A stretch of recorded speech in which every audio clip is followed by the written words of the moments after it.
سرور علم ہے کیفے شراب سے بہتر، کوئی رفیق نہیں ہے کتاب سے بہتر۔ آج 23 اپریل ہے اور آج دنیا بھر کی طرح کراچی FM 96 بھی منا رہا ہے عالمی یوم کتب انٹرنیشنل بک ڈے، اور کر رہا ہے باتیں کتب کی اور کتب نویسوں کی۔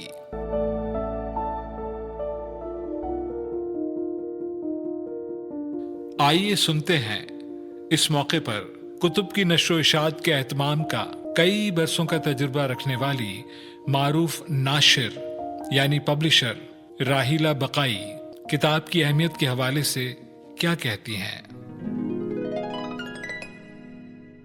السلام علیکم، میرا نام راحیلہ بقائی ہے اور میرا تعلق پبلشنگ کے شعبے سے ہے۔ جیسے کہ آپ سب جانتے ہیں کہ آج عالمی یوم کتب منایا جا رہا ہے، جس کا مقصد ریڈنگ کا شوق پیدا کرنا اور اس کو پروموٹ کرنا ہے۔ So I request all of you to celebrate this special day with Karachi FM 96. As regards myself, I'm the former Marketing and Communications Director, Oxford University Press, Pakistan.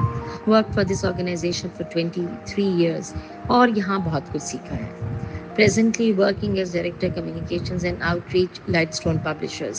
So اب یہ کہہ سکتے ہیں کہ publishing has now become an integral part of my professional identity. آج کا دن بہت اہم ہے۔ اس دن ہم نہ صرف کتابوں کی اہمیت پر بات کرتے ہیں بلکہ ان کی ٹرانسفارمیٹو پاور کو بھی سیلیبریٹ کرتے ہیں۔ کتابیں نہ صرف تعلیم دیتی ہیں، یہ انسپائر کرتی ہیں اور نسلوں کی تشکیل کرتی ہیں۔ There's a famous quote which says, "The man who does not read good books has no advantage over the man who can't read them." Pakistan بھر میں پبلشرز طلباء، اساتذہ اور تعلیمی اداروں کے لیے معیاری اور قابل رسائی تعلیمی وسائل فراہم کرنے کے لیے پرعزم ہیں، مگر بہت سے لوگ یہ نہیں جانتے کہ آج پبلشرز کو کتنے سیریس چیلنجز کا بھی سامنا ہے، جن میں سب سے بڑا چیلنج ہمارے لوگوں کا مائنڈ سیٹ ہے۔ وہ 500,000 کھانے پہ تو خرچ کر دیں گے مگر اتنے کی کتاب انہیں مہنگی لگتی ہے۔ اسی طرح وائڈ اسپریڈ بک پائریسی، فوٹو کاپنگ اور کاپی رائٹ وائلیشنز ہیں۔ گورنمنٹ نے لاز تو بنائے ہیں مگر امپلیمنٹیشن بہت کمزور ہے۔ پھر inflation, currency fluctuation, electricity shortage اور بہت سے دوسرے اکنامک اور پولیٹیکل فیکٹرز ہیں جن کی وجہ سے پیپر پرنٹنگ اور ڈسٹریبیوشن کاسٹ میں مستقل اضافہ ہوتا ہے، اور یہ ایک پبلشر کے لیے پرائسز کو مارکیٹ کے مطابق مینٹین رکھنا انتہائی مشکل ہو جاتا ہے، کیونکہ افورڈیبلٹی آج بھی بہت بڑا ایشو ہے۔ پھر ہمارے یہاں لمیٹڈ ریٹیل چینلز ہیں، especially in small cities in towns, and now the current challenge of digital transition. یہ تو کچھ ہیں جو میں نے بیان کیے ہیں۔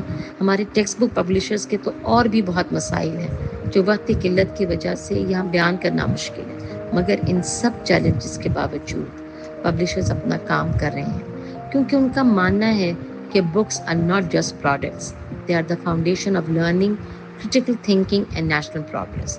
So let us work together to strengthen and make it strong, sustainable and future ready.